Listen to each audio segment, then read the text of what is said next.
is the Oddball Show, a podcasting collaboration from JP Productions and Oddball Magazine.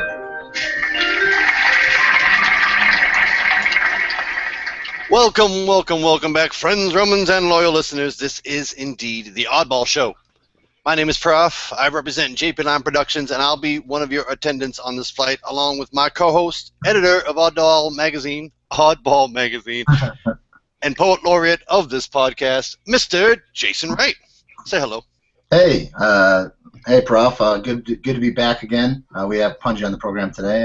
It's gonna be great. Yeah, I bet it is gonna be great. I'm feeling pretty good. A great show. I hope so, fellas. We are joined tonight by a man of many talents and various adventures, back for a second straight week here on the Oddball Show.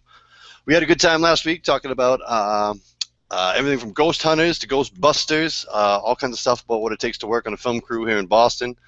We had such a good time, in fact, that there were a bunch of other topics we didn't even get to. So tonight, we'll come back around to movies. We'll get our resident film buff's opinion on some of the movies coming out this year. We'll talk about all kinds of stuff in the second half. But first, we want to explore his worldwide exploits and part of his Wicked Awesome Traveler blog, which you can find on Instagram and Tumblr. It's my pleasure to introduce Mr. John Pungitore, or as he's known around here, Pungie. Say hello.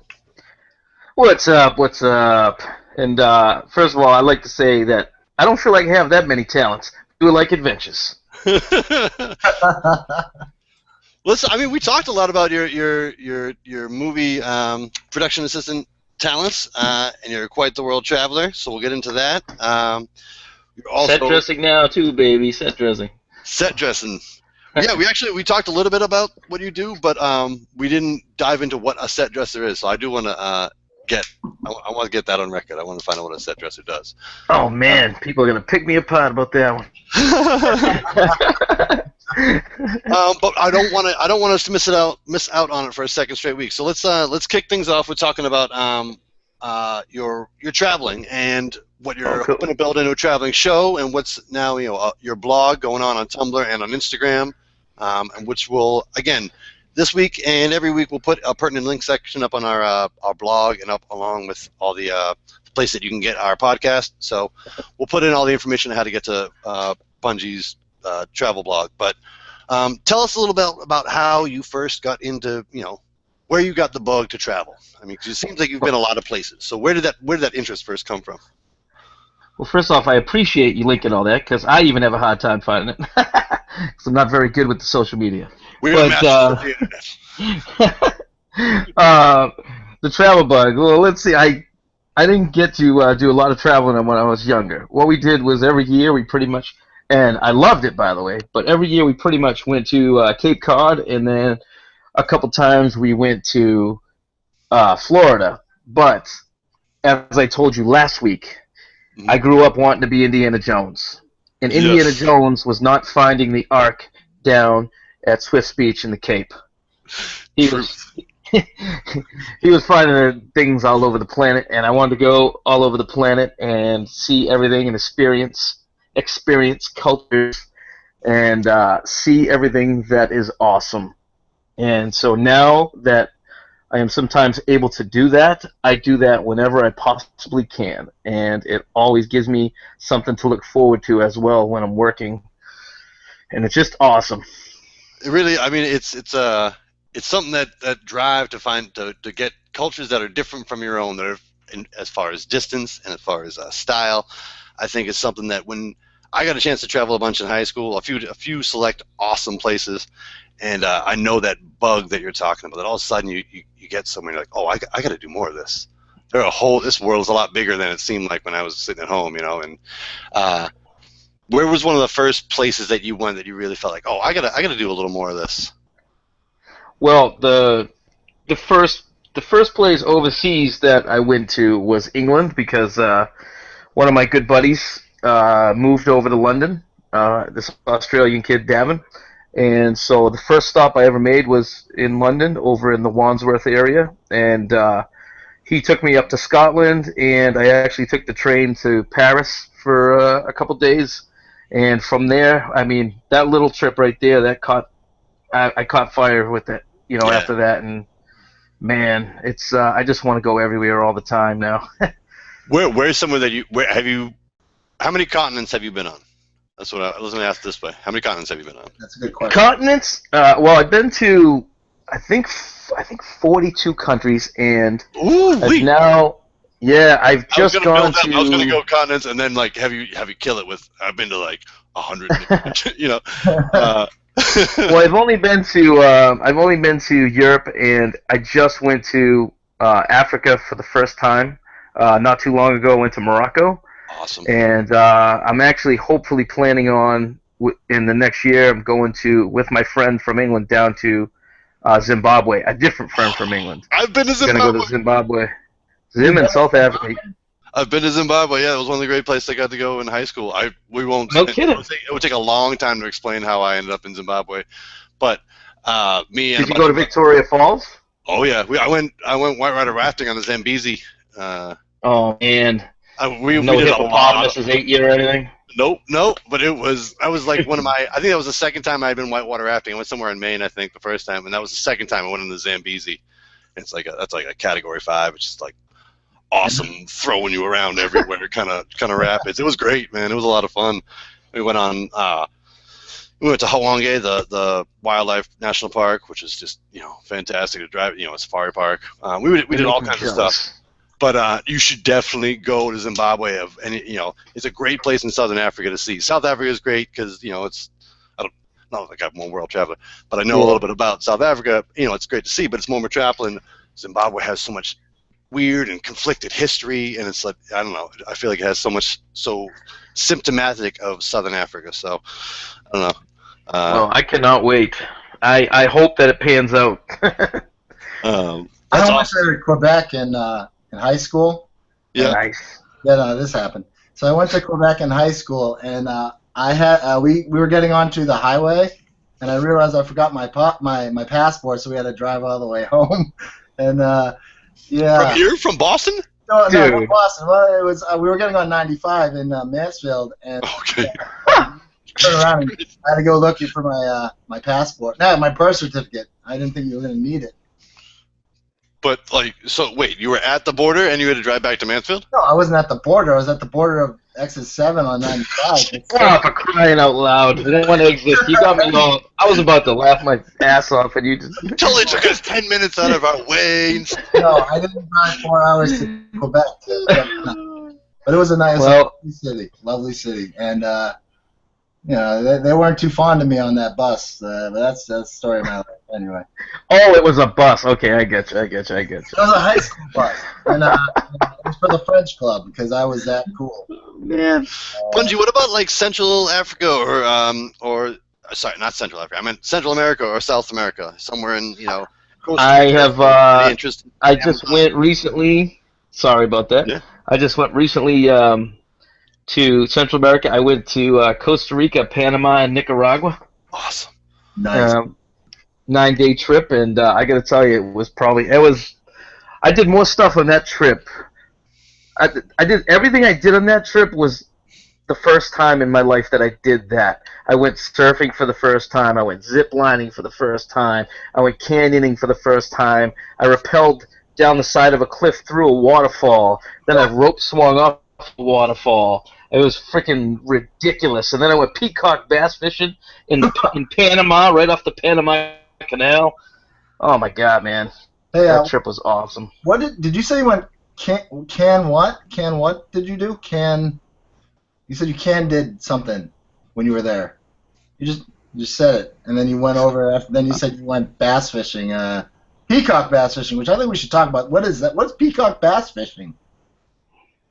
Peacock bass are just really colorful, like green and black bass that you don't really catch up here. You catch them down there, and I think you can actually get them in southern Florida as well. And sometimes they grow huge and they're really aggressive. How they taste? Fun to catch. Sorry? Taste. Have you ever had one? I don't know. I don't eat them. Oh. Well. I take photos and throw them back. Well, that's nice. I'd probably eat one just to see what it tastes like because I've never had peacock bass. Anyway. I bet it tastes colorful. I bet it's like a rainbow. Probably a range of colors. It's like a flying rainbow. I don't know. I've had largemouth bass before, and it's not my thing. Some people might love it, but I'll go for Yeah, it's not the tastiest of fish. Huh? Bass is not the tastiest of fish, you know. No, it's yeah. I don't know. I lived on a pond. I never. I mean, first of all, I didn't catch. I caught a lot of sunfish, which that sucked. Did you eat them? No, you don't eat sunfish. No, you don't. You don't. I was wondering if you did. You're not. One does not eat sunfish. I was wondering if you did. You don't eat sunfish from a pond, or bass from a pond. Basically, you don't eat any. You can. Huh? You definitely can. Well, I guess you could, but not from my pond. No, it was man-made. So, no, So So, Pungie, how did you end up in? Well, actually, this is kind of a roundabout way of asking. How do you end up on all these trips? Is this just like kind of a personal? When you get a chance to go, you just go places, or there's a? How do you end up going to so many different? Where's the traveling come from? Is it just personal? All right. I'm kind of stupid with my traveling, but I can actually tie a couple things together with this question because, for instance, the Central America trip. Yeah. It was a 9-day trip with my buddy Andy, who is also the guy that I kind of try to create shows with and stuff. So we kind of went on that trip with the intention of getting some material for the show we're trying to create called Wicked Awesome Traveler. So we did a little bit of GoProing down there and lots of photos and Instagram. And then, in general, we also had a lot of fun, but, just on our own for vacation. But, I don't know, man, I'm kind of crazy with my trips. So, like, when I get a trip together, I get something in my head.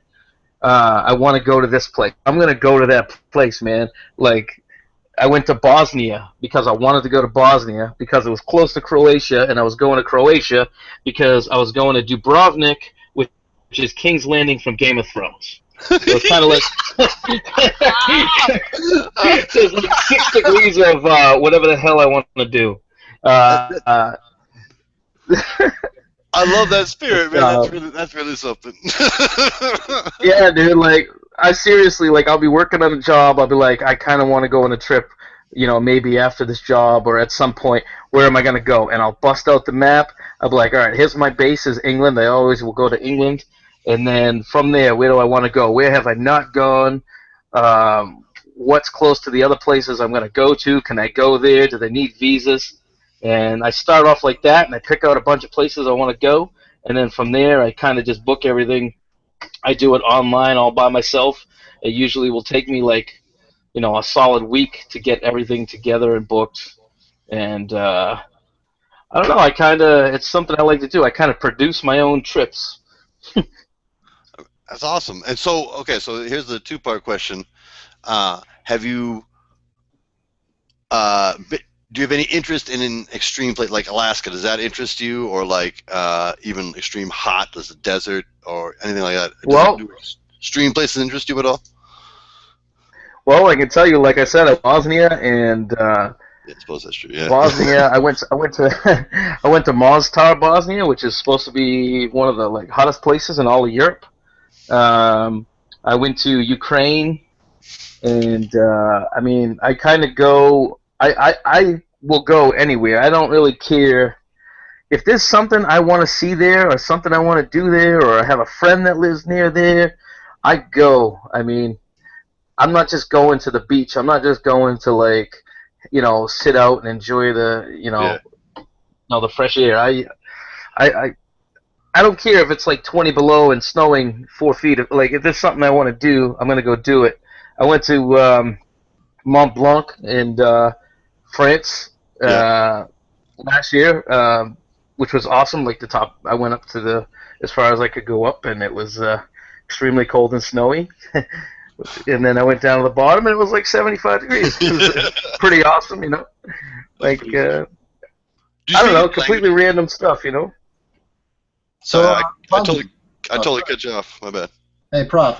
Sorry about that. So, Pungie, when you go there, do you check out the cuisine, the culture, the music? What is it that draws? Is it the You know, is it seeing it, the scenery, or is it really just immersing yourself in the culture? Well, I usually go, like for instance, when I went to Romania, I really wanted to go to Dracula's castle. Because, Oh. because who the hell doesn't want to say they went through the Carpathian Mountains and hung out and was in the forest and saw Dracula's castle. And from there, I also went and saw a bunch of other places that were amazing.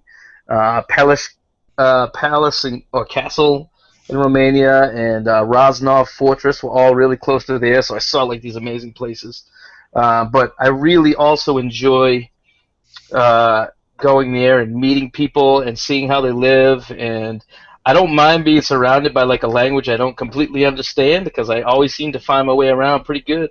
It's kind of fun. It's kind of a challenge, like, and I like that challenge. You know what I mean? And I tend to go almost everywhere. I travel mainly by myself. It's just kind of easier for me. I can do the things I want to do. Well, you know Uh, what? Sounds like an awesome show. You know, Wicked Awesome Traveler. I mean, that sounds like it's going to be pretty awesome. I mean, if you've gone to these places and you can immerse yourself in the culture and you know their music, and you go to Transylvania, not Transylvania, it's Transylvania. yes, Transylvania, yes, Yeah. Transylvania 6500, yeah. Wait, 6,500, like 65,000, whatever the hell it was. But yeah, yeah. Like I was telling Prof earlier, I really this is I do all this for me. It's like it's what drives me. I love to do it. The show itself, like I was saying, I work trying to. We always do like side projects when we're not working, or even when we're working. We're just always trying to come up with things, and this show is one of them. Sometimes it pans out, sometimes it doesn't. Maybe it'll turn into a different travel show. We're trying to get something up and running. This is just an idea we have now. We're trying to sort all the details out. It's What kind is of just. what is the Sorry, go vision ahead. for? What is the vision for Pungie? What are you trying to do with it? Well, What we're is still. Wicked Awesome Traveler? It's we're still sorting it out. It's just a Boston guy that goes all over the world on his own. We're going to use the social media as part of it, where I'm going to go somewhere and someone's going to, send me a message or tweet at me. If you're here, you got to go check this place out. If you're there, you got to go check that place out. wow. These restaurants are amazing. You got to try out this food, and then I'm going to like kind of, you know, relay how I went there, and it's kind of like the general idea. We haven't got everything sorted yet. We're kind of just collecting. Uh, you know, we're getting some footage. We're kind of trying to just build up the social media and sort all exactly what we want to do out with this idea as we go, and then see where it ends up. It could end up being, something a little bit different if we end up really doing it. Maybe it won't pan out, but either way, we do it on our own time, on our own dime, and we have a blast doing it, and that's all that matters to me. Well, with that idea, are you guys going to try to, pitch it as a pilot to a cable network, or are you going to try to go That is the YouTube and go general. independent? No, the general. We try generally to try to pitch it. Awesome. We had another show that we also started called Big Fishin', which is we haven't given up on everything. It's still on the back burner, but we pitched that around, and World Fishing Network actually said they do it. We just got to kind of find our own sponsors. So we were looking for sponsors for the show. It's really hard when you're an unknown person and you pitch to what's a pretty big network. It's like a national network, World Fishing Network, and so for stuff like that, you got to come up with big sponsors, and it's hard work. It's a lot of work, man. I don't know all the ins and outs of it. I kind of learn as I go as well. Like I said, you learn everything while you're doing it in this business, and we'll see what happens. We just have fun doing all this stuff. If something pans out, it pans out. If not, I had a blast doing it. I'm trying to, see as much as I can, do as much as I can, and have fun. And that's my main goal in life is to have fun. So. I like that motto, my friend. I mean, because at worst, you've now been to 42 countries in your pursuit of whatever your personal. In 48 states, baby. In 48 states, damn. You know what? Sure. Which two are you missing? Sorry. 47 states, North Dakota, Alaska, and Hawaii, which Alaska and Hawaii are going to get their own trips eventually. But North Dakota is a tricky one because it's not really off any of the main highways, and when I drive all around the country, I might get close to it, but not. It's like, do I really want to take that 3-hour detour just to drive into North Dakota and check it out and then go back on my way? I don't know if I want to do a 6-hour round trip, but I'll fly there one day just to say I did. I love that that's the one in the Continental that you did not make, because it totally makes sense. No offense to any of our listeners that might be listening in North Dakota. I don't know if you have the internet, but it seems like the one, what is in North Dakota other than Fargo? Well, what's going on up there? Fargo's one of my favorite TV shows. Just a shout out to North Dakota. I haven't seen the show yet. Is it really that good? It's an awesome show, dude, and you need to check it out. Season 1 and Season 2 are different. They're not. It's kind of like that other show, American Horror Story, where each season is different. Fargo is the same way. Right on. That's pretty cool. And I love slightly related, that British dude. That British dude that isn't it? What is his name? The British dude. I don't know. It's in Fargo. He plays one of the main characters. He's the straight dude. He is in. Oh man. You can pull up the IMDb. Good right now. We're gonna have a game of bomb about this. Yeah, no kidding. Hey, we haven't even talked about that yet. Come on. Sorry, I'm spoiling. Regardless, what you're doing, you're putting in work for what you want to do, and you definitely should be commended. You'll go to North Dakota, and then send us a postcard. I'm not looking to be commended. I'm just trying to enjoy myself, bro. Everybody should. I'm commending you. So you're commending. Good job. I'm done. You have the oddball seal of approval from this guy. So. Oh, I know who you're talking about. You're talking about the dude from Hobbit, Martin Freeman. Martin Freeman, thank you. Yeah, God, that was killing me. That was going to be in the back of my brain for the next 10 he's minutes. also in Sherlock. Sherlock, he's played, and he's played Bilbo Baggins. He's played some of the craziest English characters. He played Watson, he played Bilbo Baggins, and he played what's his name in Hitchhiker's Guide to the Galaxy. I'll tell you right Arthur. now. Oh, there you go. IMDb, and this isn't right. Yeah. No, I'm not right now. That's off the top of the brain. That was the stuff that I was trying to dig out a couple minutes ago. I knew that guy's name. He's also in Captain America: Civil War, which is coming out very soon. And we don't know what he's going to be yet. Well, that's like the burning nerd. No, we do not. That's amazing. Oh man, it's going to be so good. Yeah. I'm so excited. I'm such a Marvel comic movie nerd. It's like the ones I really get excited to go see. In fact, any of the comic movies in the new era are really pretty good. Yeah, I mean, except for Green Lantern. I was never when I grew up. I had bought some comics, but I was never really a comic kid. But like I said, I'm a big movie guy, and I'm kind of a nerd, and I totally go, and I love all these movies.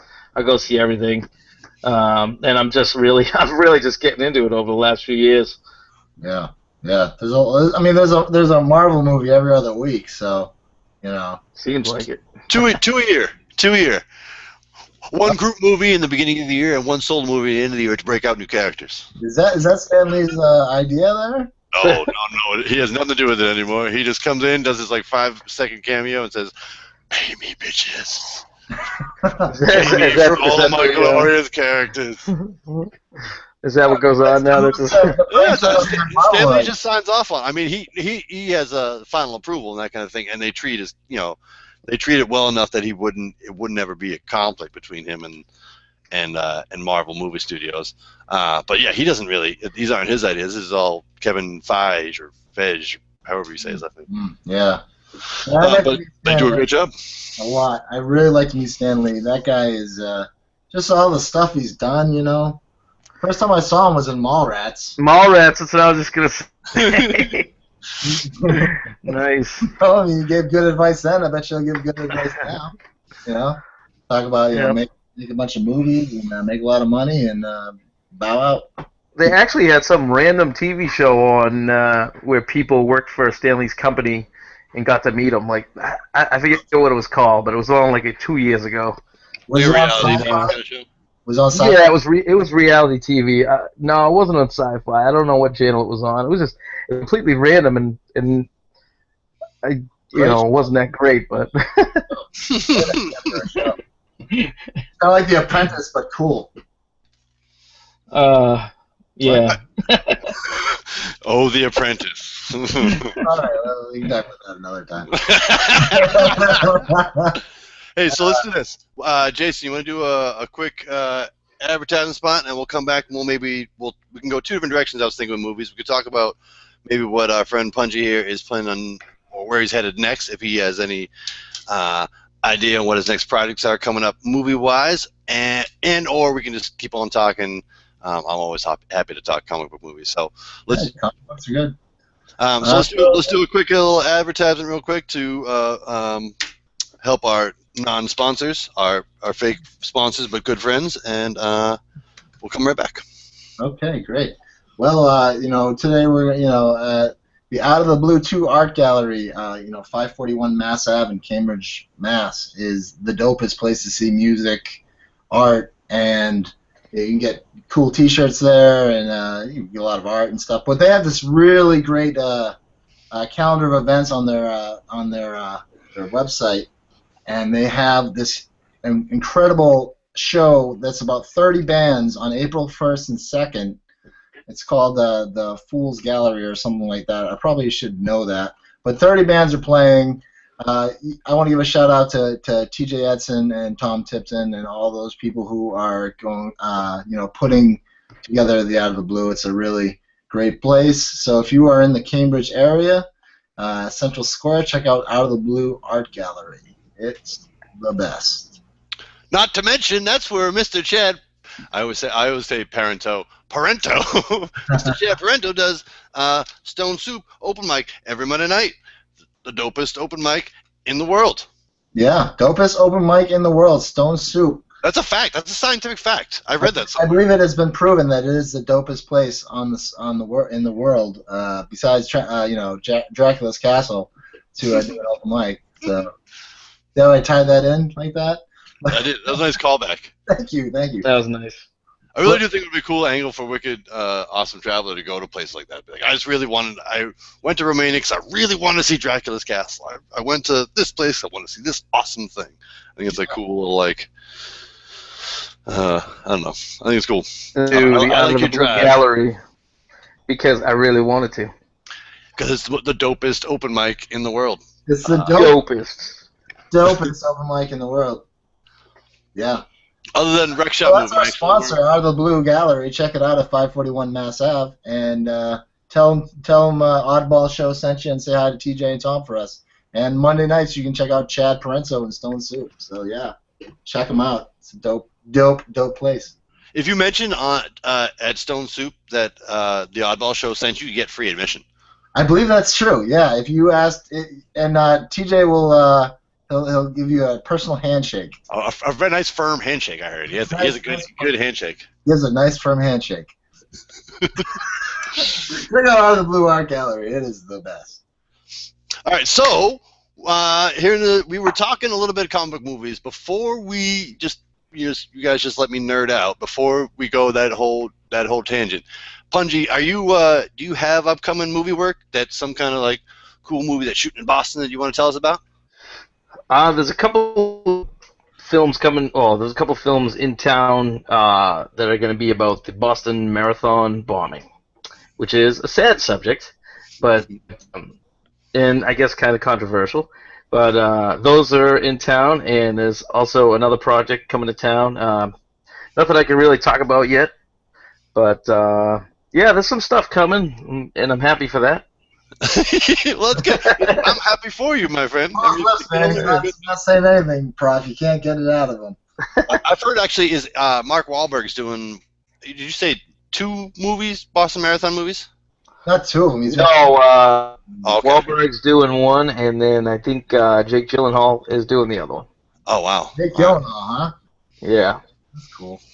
Yeah. He from Boston? I don't think he is. I think he is. He's got a Boston accent, though, I'm sure of it. I'm sorry. I'm about people who go to actors who have Boston accents who don't really have Boston accents, but they have them in the films. But hey, it was good in Donnie Darko. Well, here's what I always wonder about the Boston accent in movies. Are we sensitive to it? Sensitive to it because it's our accent? Are all accents like that in movies? Like if you're in Ireland, listening to some people do Irish accents in a movie, you're like, Jesus, this is terrible. I wasn't going to fake an Irish accent there, but Jesus, this is terrible. Or is it just that the Boston one is really hard to fake? Yeah. Even for Ben Affleck, it's hard to fake. It really is, dude. You know what? I worked on that. I worked on that movie, The Town, and I honestly thought Jeremy Renner had a better Boston accent and feel to him than Ben Affleck did in that movie. I gotta agree with you. Yeah. Renner was awesome in that movie, man. It was. Yeah. I was like, wow. I'm like, Ben is from here, and Jeremy sounds. Yeah. Pungie, let's put you on the spot for a second. Who has the worst Boston accent in any movie you've ever seen? Oh, jeez, I couldn't even. There's so many bad accents out there. But what is a bad accent anyway? I mean, even though my accent is real, I also feel it's terrible. You know what I mean? I don't know. Who am I to judge? I don't know. So people say, I don't think it's true, but in Good Will Hunting, blowing up, James had the worst accent. I think it was the best movie. So what's happening? I have no idea. Hello. Hey, sorry. Rob is calling in again. I'm not even sure how. It's like I'm having an out-of-body experience here in Google Hangouts. I don't understand how it could possibly be calling in twice. It's freaky seeing two lines, though. That's I see you again. Yeah, it's technology at its finest. It's as long as I'm not feeding through, on the audio level twice. No, you're okay. But is that Scholar on the other line? Maybe. I don't quite understand what is happening, but Hey, folks, we got a call on the Oddball Show. Hello, how are you today? Good, it's me. Oh, JP Lime just left the chat. All right, well, I'm still here, so not to worry. All right. Anyways, let's get. This is the fine world in podcasting, folks. It's a lot of fun. We have a good time here on the Oddball Show. I mean, I think that Robin Williams had a good accent in Good Will Hunting, rest in peace. But a lot of people say that he didn't. I thought like the scene when he is at Boston Common and he's delivering his speech, that's like the best. And he's got a good Boston accent, I think. Well, Ivan's here now. What's up, Robin? Hey, what's up? Well, welcome to the Oddball Show. My co-owner and partner in crime for JP9 Productions, and a long-time oddball, Mr. Ivan DeJesus. What's up, buddy? Well, we're gonna give Ivan a second here. It looks like you guys are awesome. Yeah. The interwebs are attacking us all. People can just join us at any time. It's great. All right, but here's one question I do want to ask is I really do like the movie The Town, despite some people's like Blake Lively's inconsistent accent. I think it's a great movie. And I think it's a lot of fun, and I think it does. I think that's one of the things that Ben Affleck really does do well as producer and director is he finds good projects and really executes a vision pretty well. It must have been a great time working on that movie. What can you tell us about that? Well, I'm usually pretty busy, so I was just running around working, and I had a lot of friends I was working with at that movie, so I had a good time. And Ben actually, he directed that film, so that was pretty cool. That was a different experience. I thought he was a pretty down to earth dude for the most part. Serious about what he was doing, but pretty friendly to everyone in general. And I pretty had a good time as far as work goes. It must have been a lot of fun just running around the North End, doing watching that be the center, not just the place that you're shooting, but the actual backdrop, the actual part of the movie, Yeah, well, we were in. We did some cool scenes, the robbery scene with the masks and everything, but also we were in Charlestown a lot, which was pretty cool. Yeah. We actually had a house in Charlestown where we used all three floors of the house, and we made 3 different sets. Like one was Ben's apartment, and then one with Jeremy's apartment. It was pretty cool. All right, so before we jump on to movies and before we come back to intro my good buddy here, what exactly does a set dresser do? A set dresser. So my job basically is to, say you had an empty stage and you needed a bar. You needed to turn that stage into a bar. So the carpenters will come in, they'll build the actual room, and then the set dressers will come in and they will make that room look like a bar. They will bring in, all the small stuff, the glasses, the tables, the chairs, any artwork, anything being hung on the walls. And also the scenic department will come in and do any, painting or other, stuff related to that in the place as well. And we also do stuff like, we put in like, we'll put in like a lot of fake electrical outlets and flooring, whatever needs to be done really to make the set look like the set. We do it, and we'll go out and we'll rent or buy stuff from all local vendors all over the state, and we'll use it, and then we'll, like I think I told you this last week, we'll rent it and bring it back, or we'll buy the stuff and either sell it off or ship it out to wherever they need it after. But so we decorate it, then they'll come in, they'll shoot. When they're done shooting that stage, we'll take the whole thing apart while they're off doing something else. That seems like a lot of fun, man. That really seems like a fun job. You turn a background into a set, fill it out and give it life. That seems pretty cool. Yeah, and then sometimes we're on location and we have to use, maybe somebody's home. So that, that's a whole different thing in itself. We'll make that place look the way we need it to, but sometimes we'll integrate like the homeowner stuff if they're all right with it.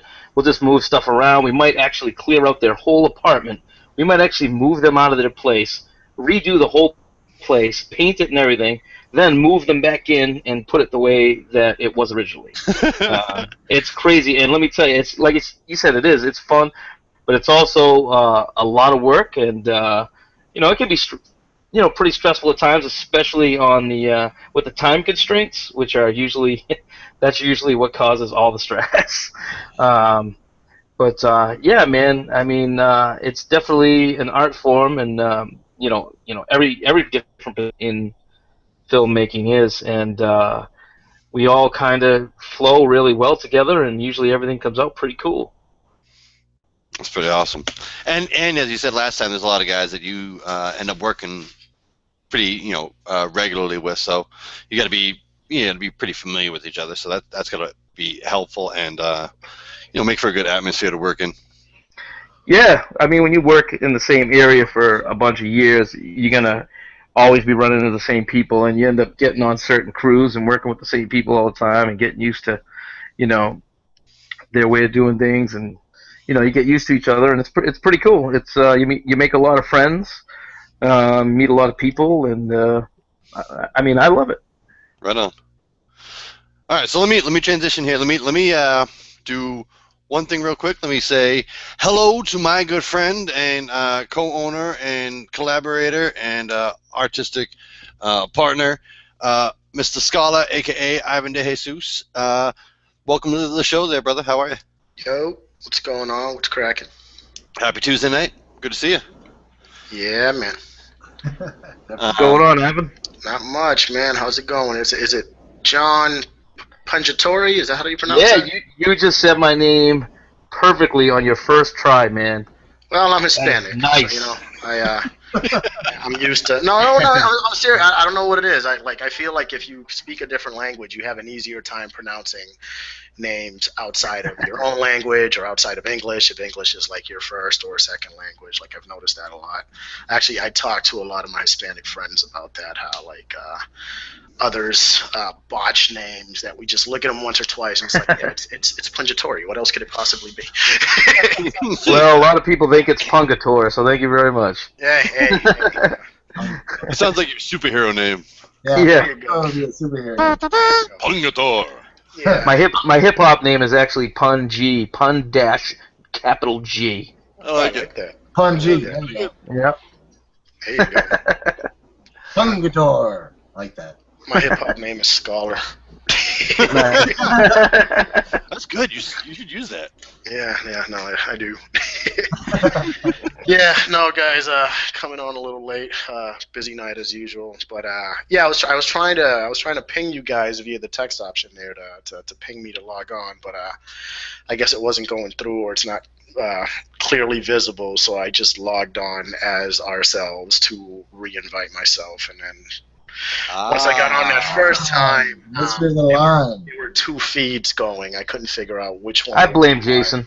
Yeah. He sucks. So it was quite interesting because I heard you trying to talk to me, Chris, but I also heard the minute of banter before that over it, so I couldn't make heads or tails out of what was what. So I figured I'd just shut everything down, and once the invite was there, boom, just jump back on. Yeah, here I am in the non-flesh. Listening. What's up? How's the show going from before you jumped on? Right? I was trying to get on for about 10, maybe 15 minutes. What I heard was fine. Oh, great. Sounds good to me. Yeah. Sounds like you guys got, or John's got some interesting Hollywood stories there, or movie making type stories, and I heard you guys getting some comic book banter or comic book movie stuff. Yeah, I mean, so I don't know if you guys are excited about what's going on this year, but this is going to be one of the biggest ones of several big ones in the last few of comic book movies. You got Captain America coming out this month. You got Doctor Strange is the other Marvel one in the fall. You got the two DC ones. You got Batman vs Superman, Suicide Squad. You got all kinds of crazy. You got Deadpool already happened, and that was awesome. Oh, it was. Yeah, I've heard good things about it. Out of all I'm not a comic book enthusiast, and I'm less of a movie enthusiast. It's just not what I do, so this is probably not the best platform for me. But out of all those movies that you just mentioned, the Deadpool one is the one that I actually would, go out of my way to see at the theater, as opposed to just waiting for it on Netflix or something. It seems like oddly hysterical, and that's kind of like right up my alley, like that kind of dark humor. So I don't know. I've heard some good things about it. Has anybody seen it? Or I've seen it twice. Have. It's a pretty awesome adult movie, There you and I really enjoyed it. Like you said, I'm not I wasn't a huge comic book enthusiast either. But I still go see all these movies, and that was pretty fun to watch. Yeah. No, it seems like it's really, really funny. I definitely want to check it out. The other one that stands out, and this is probably cliche on my part, not being a movie buff, is the Batman and Superman one with Affleck and those guys. That looks like it's gonna be pretty fucking cool, just from a visual standpoint. Like, I don't know if it's gonna be any better than all the other ones visually, but if you're a light comic book person like I am, Batman and Superman are kind of like the ones. So. Yep. Yeah, man. I don't know what to feel about that movie yet. We're gonna have to see. Wonder Woman's in it as well. No. But I have no idea. I mean, it actually looks like Ben might be a good Batman, but I don't know. Why are people mad at Ben? What did Ben do to deserve Ben? Who knows? A lot of people are mad at Ben. They're just always mad at Ben. He's just the cheesy white guy, man. He's the cheesy white guy. I feel like a cheesy white guy is supposed to play Batman. I guess it works. Maybe they're holding on to hate from him from Mallrats and Dazed and Confused, and they just won't let it go. He was kind of a dick in that movie. I don't know if people hate him because he was Banyan, or what's his name? Ban something? Oh, Banyan, right? Yeah, I don't know. That's why people hate him. Banyan. I think it's all because of J-Lo. It's all I blame J-Lo for everything. I do too. I'm with you there. Well, she just ruined them. They sank each other's careers. He's not doing anything these days, neither is she. Now, he resurrected hers. That's not true. I was going to say, that's not true at all. Yeah, what? It's all right. They're both all over. Yeah. Wait, yeah. But I think that I think J-Lo was fine before and after Affleck and during. Yeah, she's the finest, really. I'm down to it. Anyway. One of the coolest things about Batman vs Superman is that it's going to kick off the same way that all the Marvel movies are linked with Avengers. Batman vs Superman is going to kick off the Justice League, so they're all going to be linked. So Wonder Woman's going to get her own movie, and then they're going to make more Superman movies. They're all going to be linked, and Green Lantern is going to come in at some point. Wouldn't it be great? Let me ask you this: since you're the the big nerd about this, Yes, sir. Is Spider-Man in this movie? He's in Civil War. It's awesome. He does is. make a He's in cameo, Civil right? War. All right. Yes. All right. He's I in was, like, the new- confused. He's in Captain America. He because so There we go. in the comic books, the Avengers are a long-standing team, so they take in they have different groups and different like teams, and over time, different books, read about the Avengers. So at some point, Spider-Man does become an Avenger in the books, and in the what they're basing Civil War on, the Mutant Registration Act, that whole story, he takes off his mask. Spider-Man does, and it's this big moment in the comic books. They're not going to do that, but him being in the comic books is a big thing because he was the Spider-Man was Sony Pictures for a long time, and that's why all the Spider-Man ones sucked. And so now they're hoping to bring him back and start making better Spider-Man movies as well. Now they've gotten the rights to him. So it was a big deal for Spider-Man to be in this because now they have the rights back to him and they can incorporate him into this awesome universe that they couldn't do before. Wait, question. Prof. Does that mean that the last two Spider-Man were on Sony and there's going to be a new Spider-Man or what?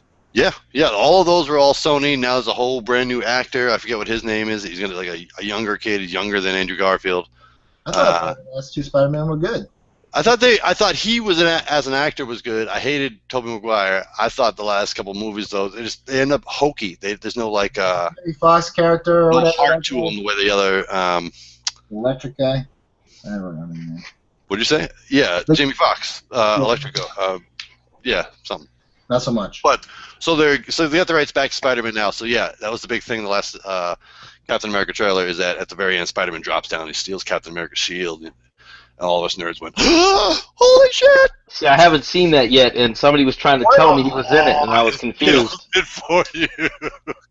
I thought you asked that because you saw it. No, I asked because someone was telling me about it, and I was confused. I'm like, does that make sense? I have no idea because, like I said, I don't have a deep history in reading, all the comics or anything like that. So yeah, how is Spider-Man connected with X-Men? Tell me that. Well, they're not very connected, except that both Spider-Man and Wolverine were both Avengers at some point, so they could use that way. But Spider-Man and the X-Men aren't very connected other than both being Marvel.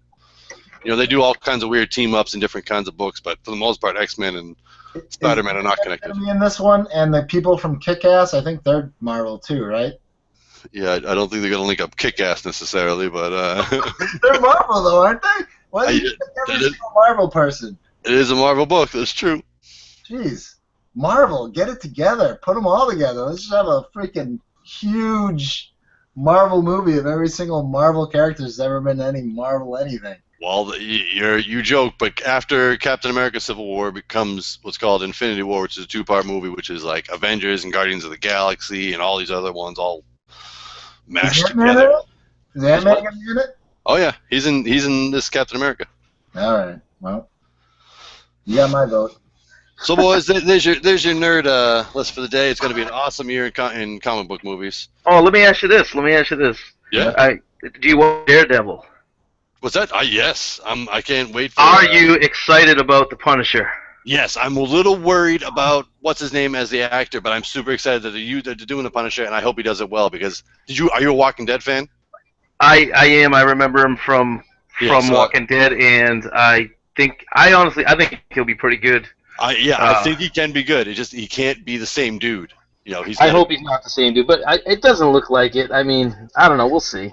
Yeah, but I'm excited for it, and I think they did a really good job with that series. That's the other thing that Marvel's doing really well is all these TV series. Like I watch Agents of S.H.I.E.L.D., which is on in 10 minutes. And I watch Jessica Jones, which is on Netflix, which is also linked to Daredevil, and they're going to be doing Luke Cage and a whole thing called The Defenders. So all those shows now, after they had success with the movies, they were like, all right, let's branch out. And they did a smart thing, and they started all these series on Netflix. So now they have 2 so far that are linked. There's 2 more coming soon, and then who knows where they keep going with it. Hey, when you said Justice League, now you're talking DC. So Justice League, so they're following the same thing as Marvel. Is hoping to replicate the same thing. Yeah. It'd be cool if Justice League did the soundtrack. A little shout out to Ninth Wonder and all those guys. That'd be awesome. Ninth Wonder and them did the soundtrack for the Justice League. Oh, they probably should pitch it. They'd be sick. So yeah, there's a lot coming, and then oh man, and they keep going, and then they keep finding ways. You know, they got Black Panther in this, so he's in his own movie. They keep finding ways to branch out beyond these, like the core characters. They're gonna move beyond Iron Man and Captain America and the Hulk. They'll make some more movies about them, but they're gonna find ways to invent. They're gonna make Ant-Man movies, Doctor Strange, and the Inhumans, all kinds of other shit. They're doing a good thing. They're really, and they're keeping the nerd fans happy, which means that it's like appealing to your base. If you're treating their characters right, then you're doing something right, because otherwise they will flip out on the internet. Yep. Dude, speaking of internet and speaking of,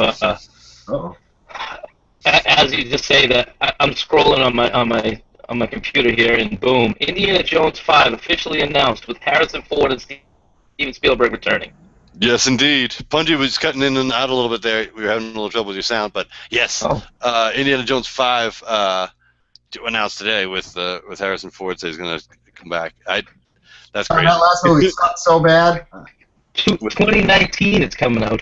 Yeah, but the thing about it is Steven Spielberg is going to be back, so that's going to be I don't know. That gives me a whole lot of hope. Yeah. Spielberg wasn't involved with the Crystal Skull? No, I don't think so. Yeah, he was. There was a whole South Park about it. Yeah. Oh. There's definitely a South Park about it. All right. Well. All I know is I don't know what to think. I don't know how I feel. Oh. Pungie, it sounds like you're coming through on a CB breaker. Breaker 1. Oh wait, hey Pungie. I know we were talking about how's that Celtics game going? Are we winning? Hold on 1 second. I'm gonna do something here. 1 second. All right. All right. Well, let's do a little quick thing here. Let's not do it as long as we normally do, but let's do what's going on with Oddball and JP Lime real quick before we're coming down to the. Sounds good. Why don't you start, Prof? What's going on with JP Lime? Well, we are officially in the week of the rap flashback, finally. It took me a little while to get it edited. I was hoping for it to be up last week. But it's the March rap flashback, complete with a segment on Women's History Month. Scully, you want to talk about that at all? Yeah, sure. March rap flashback. We debuted, quote unquote, our singles releases section this month. Typically, we do album releases from a given month in hip hop's history. This week we did single releases, and I say debut in quotations because we've touched on singles before, but we've never made it an actual segment unto itself. So we talked about It's Like That, Run DMC's first crossover single. Crossover in quotations. We talked about It's Like That. We talked about The Bridge Is Over, the infamous diss track to MC Shan by Boogie Down Productions, KRS-One, and the significance of that. And we also talked about Dead Prez's Hip Hop. It's bigger than hip hop. The old Dave Chappelle intro song there. So those three were our features for our singles release sections. 3 good ones, I thought, all released in March in their respective years. I want to say 83, 86, maybe 87, and 2000. I could be off on that. And on top of birthdays, which we always do every month, the March babies, March hip hop babies. Among them Queen Latifah and a couple of others. Rick Rubin, Timbaland. Yeah, Rick Rubin, there we go. MC Hammer. MC Hammer, yep, there are a few good ones. And, Method Man, METHOD, amongst others. METHOD, man. Beanie Siegel. We also did Women's History Month bit, where we featured 3 album releases, so we kind of snuck the albums in this way, that were released in March from prominent women, namely Black Magic's by Salt and Pepper. That was the album with Let's Talk About Sex. If not their biggest hit, certainly amongst their biggest hits. Very groundbreaking for its time. Mild by today's standards, with the Little Kim, Foxy Brown era, kind of ushering in Nicki Minaj and everything else that came after that, as far as women hip hop, female MCs go. But for its time, it was pushing the envelope, albeit in a safe way, which is why I like the track so much. What else did we talk about? We talked about Sister Souljah, who released her album, her only album, back in March. She's now prominent. Yeah, we are at war. She's now a prominent author and activist, and always has been an activist. But that was her one musical project, and it wasn't received too well by the masses because she pretty much said "fuck the system" and everybody that runs it. And she wasn't shy about it at all. She was not being ambiguous or toning it down at all. So she said what she needed to say. We talked about that album a little bit, and the other one we talked about was what's our third female release, Prof? I can. Oh, Sister Soldier was the last one. What was the middle one? It was somebody really good too. I keep thinking it was Clean Latifah, but it wasn't. It was like that era. It was Yo-Yo. Yo-Yo, that's right. It was Yo-Yo, Ice Cube's protege from back in the early 90s. The IBWC, Intelligent Black Women's Coalition. So we talked about Yo-Yo and her big hit, You Can't Play With My Yo-Yo, and her significance as really is one of the first female MCs out of the West Coast to really hit hard. And she brought a little bit of that West Coast pseudo gangsta feel. But she did it in a way that was very empowering, and her message was pretty much, "Hey, all you dudes are running this industry. We want a piece too. We're taking our piece." So she took it. So yeah, that's the rap flashback in a nutshell. And we also did a written rap flashback this week for Nate Dogg, who died today, actually, in 2011, I want to say. It's been 5 years, and everybody loves Nate Dogg. I always say about Nate Dogg, he's like cheese. He makes everything better. You put cheese on broccoli, it's better. You put cheese on bread, it's better. You put Nate Dogg on a track, it's better. It's significantly better. So, big Nate Dogg fan. Rest in peace, Nate Dogg. That's the rap flashback in a nutshell. Nice. I really thought you were going to close it out with, if you put Nate Dogg on a cheeseburger, you make that cheeseburger better. The man's dead. Maybe if he were still alive. All right, so we got the rap flashback going on. That's available for you at JP9productions.com. You can find it on our YouTube channel, where this podcast is playing live right now. I'm also getting a piece up tomorrow about Super Tuesday 3, which is going on right now, which I don't have the results in front of me, but it's a big day for the presidential primary race. You got Ohio and Illinois and Florida and North Carolina and Missouri all voting. And Jeb's not winning. Jeb is long gone, my friend. Yeah. It was the greatest slogan, man. It really fit him pretty well. Jeb. But it's a big night, so and it's a big night for Bernie too, because with his win in Michigan, all the other, all those industrial Midwest states around it are gonna be somewhat impacted. So I can't seem to get my brain off politics. So while I'd like to be writing about hip hop, I keep trying every week to write about music or something else. I keep writing about Trump, man. I can't get my brain off him, and how horribly fascinating it is to me that somehow this says something to me about the American public, that this is really a reflection of us in some kind of way, since 40% of Republican voters are voting for him. That's a large chunk. So I'm writing about that, and that's going up tomorrow. So we got a lot going on at jp9productions.com this week. What about Oddball? First of all, Lime, you guys have some great content. Prof, should I end the show with my Jagged Thought, or are we gonna go out? We're gonna exit with the Oddball and then the Jagged Thought, or how do you want to run this? Well, I would like to have one more word from Mr. Pungie, but I would not be afraid of hearing Jagged Thought. That'd be a good way to close it out. So let's why don't you tell us what's going on at Oddball? Let's have Pungie do a little shout out about Wicked Awesome Traveler and whatever else he might want to say to our loyal viewers, and then close the show with Jagged Thought. How's that? Real quick, I love how Jason's segue for Jagged Thoughts was how JP Lime's content is so great. Somehow that's not a non sequitur, but yeah, makes perfect sense. Hey, I like your content. You guys are awesome. Should I read my Jagged Thoughts? No, seriously, your content is fantastic. You have way more content than we did this week, so I have not. So I guess I'll just talk a little bit about what we have going on at Oddball Magazine. So Monday, as you know, actually Friday we had Twist of Lime, and it was with Spaceman, and Spaceman from JP Lime, our brothers with the Oddball show. Yep. And then we didn't have we had a nice parade of you had 7 times with Andrew Bourne, and you had It's All One Thing with James Van Looy and Janet Cormier with Bamboozled No More. Those are our staple columnists. Of course, there's Liza Zayas with the Underground Garden. Liza! Liza! I wanted to actually give a shout out to Elizabeth Zinn. She wrote this nice poem, great poem today with I think it was a photo that's superimposed by T.J. Edson. It looks pretty sweet. I think it was at Johnny D's because Johnny D's is closing down in Somerville. You know, that place was, I worked there at one point. I was the door at one point, and it was a great place. And anyway, so I want to give a shout out to Elizabeth Zinn. She goes by Liz, and she has a great website. Check it out, wordsoflisdom.com and predictivetextpoetry.net. And also you can find TJ's work at Out of the Blue Art Gallery. Also another shout out to our Monday contributors, who we had Bill from The Odds with a pretty funny one-liner from his comic strip, which was pretty great.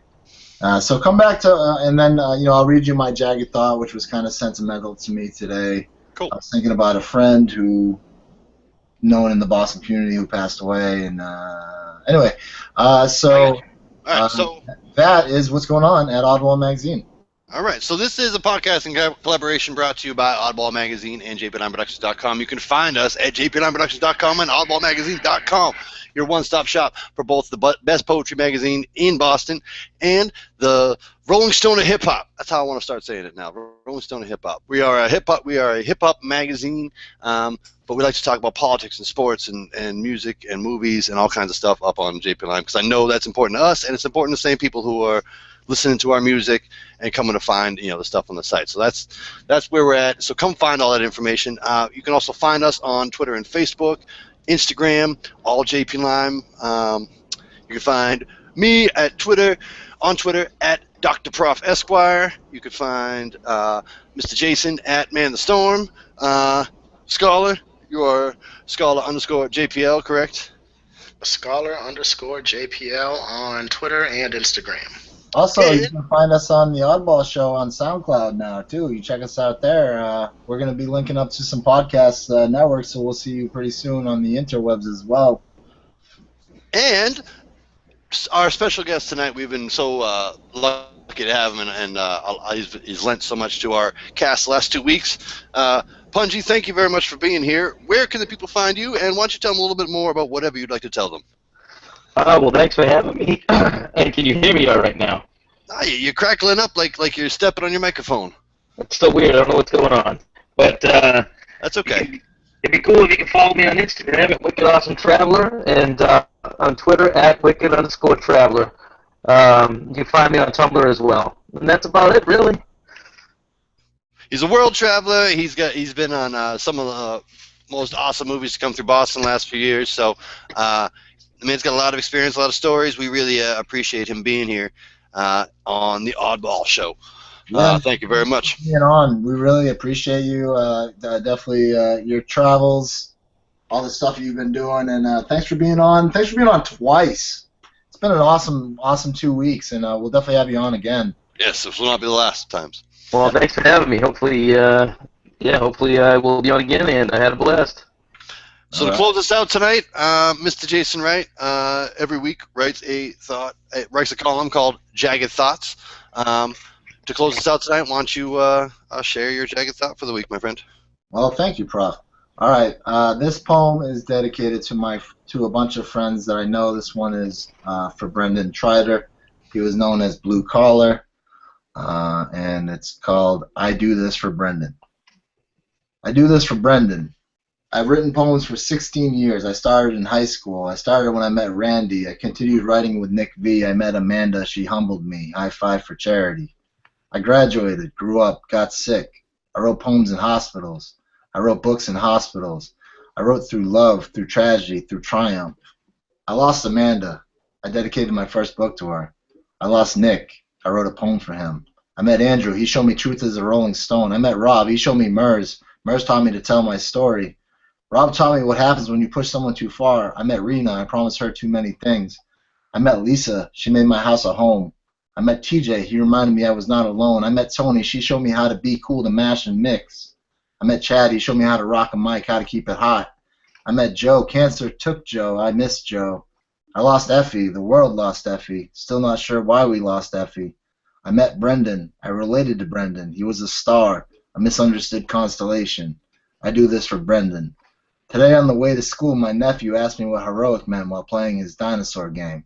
I thought about it and said, it's when you try and fail and try again. It's when you save someone. It's when you try and save someone. He went back to his dinosaur game.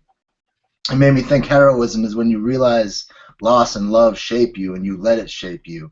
It's about cherishing what you have while it's here. That's why I do this, because life is transient. I do this for Brendan, for Amanda, to keep their candles flickering, to save someone, to see God.